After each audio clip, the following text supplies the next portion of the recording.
นี่คือเป็นด้านหลังของศาลาพลาซ่าเมนบ้านอ่างตำบลนาตาลในมื้อนี้นี่คืออยู่บริเวณเมนพลาซ่าบ้านอ่างตำบลนาตาลอำเภอตะง้อยแล้วอันนี้มื้อนี้งานขาวดำของนางนุเดี๋ยวมื้อนี้นี่คืองานขาวดำของนางนุ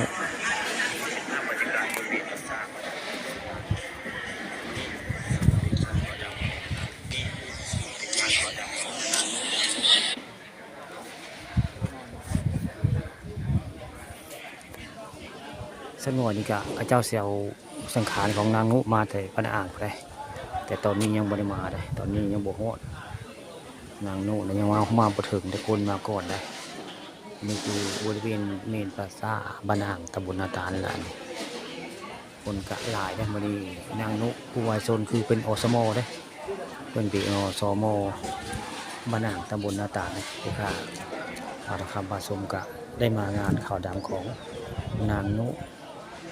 บ้านอ่างตำบลนาตาลได้นี่คือเป็นภาพบรรยากาศในเมนพลาซ่าของบ้านอ่างตำบลนาตาลอำเภอตะง้อยเด้ดูด้านหน้ากะสิมีอสมได้ผมอสมมาหลายได้นี่เนื่องจากปู่ตุ้ยเนี่ยคืออสมได้อสมนุและปู่ตุ้ยเองวันนี้เลยอสมเลยมาหลายได้อสมมางานพลาซ่านี่มาหลายหมดนี่คือเป็นภาพบรรยากาศในงานข่าวดังของนางนุมันนี่อสม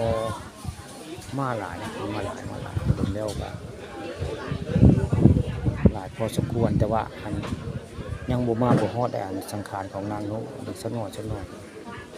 ก็สิเคลื่อนมาอันนี้มารอได้ซุมมาโกดได้